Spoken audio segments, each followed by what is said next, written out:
सर्वप्रथम बाएं गुंबद पर एक और फिर दो नवयुवकों को देखा गया। एक युवक ने गुंबज के कमल दलों को तोड़ना प्रारंभ किया और दूसरे ने ध्वजा फहराई। पहला युवक दोनों हाथों को उठाकर विजय उद्घोष करता सा प्रतीत हुआ। आयोजकों को लगा कि ये 30 अक्टूबर 1990 को हुई घटना की पुनरावृत्ति मात्र है। मंच से प्रार्थना की गई कि कोई भी कारसेवक अनुशासन न तोड़े और जो लोग गुंबद के ऊपर हैं वो नीचे उतर आए। लेकिन एक के बाद एक युवक विवादित ढांचे के गुंबदों पर चढ़ते दिखाई दिए। संघ के कार्यकर्ता भी विफल रहे इस जन उन्माद को रोकने में।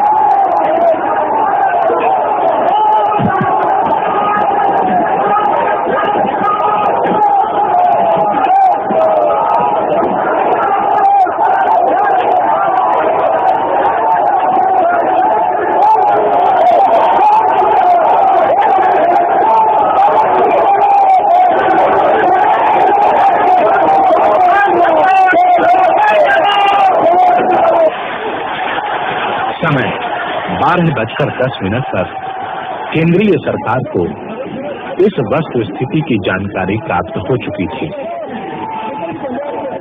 आक्रोश और उन्माद से भरी भीड़ के सामने प्रादेशिक सरकार द्वारा की गई पुलिस व्यवस्था असमर्थ सिद्ध हो रही थी।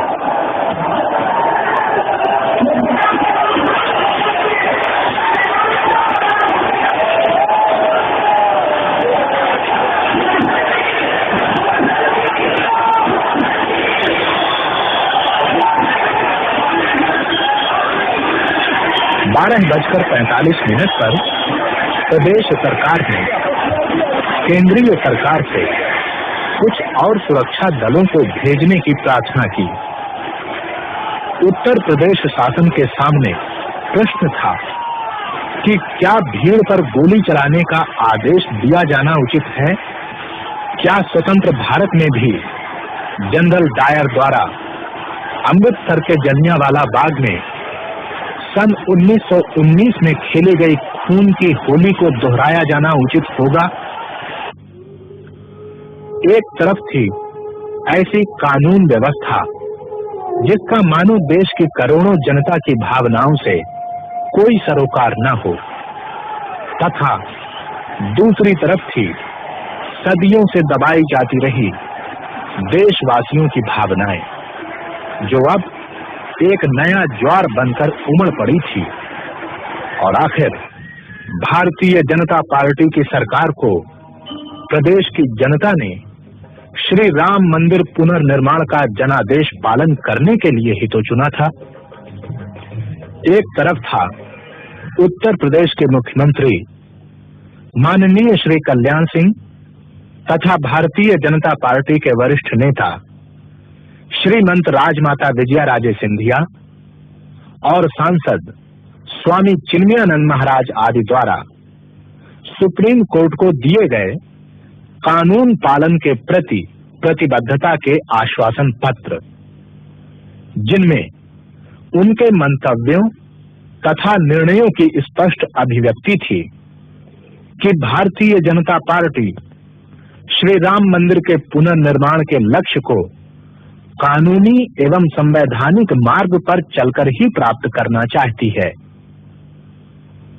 और इसी के साथ थी भारतीय जनता पार्टी सरकार के नीतियों की न्यायपालिकाओं, संसद तथा राष्ट्रीय एकता परिषद आदि अन्य सभाओं में की गई उद्घोषणाएं कि भारतीय जनता पार्टी की सरकार राम भक्तों पर किसी भी हालत में गोलियां नहीं चलाएगी।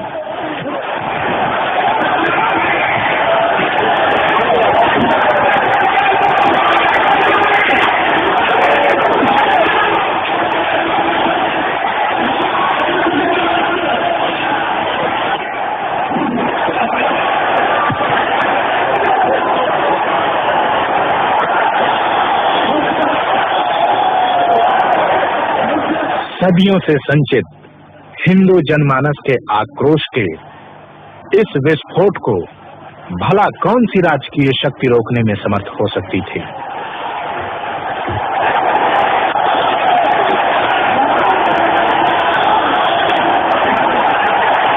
मंच से राष्ट्रीय स्वयंसेवक संघ के सर कार्यवाह माननीय श्री एच.वी. शेषाद्री तथा अन्य नेताओं द्वारा की गई अपील भी विफल रही।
लोगों की भावनाओं का जब लगातार राज सत्ता द्वारा अनादर होता है तो अपमान की आग अचानक इसी प्रकार विप्लव बनकर फूट पड़ती है।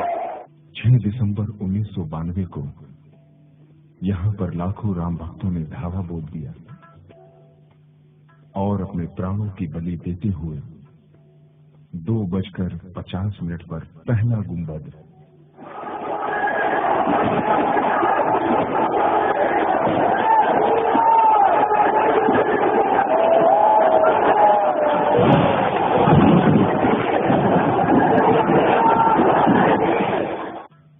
और 4:45 पर आखिरी गुंबद तोड़ दिया।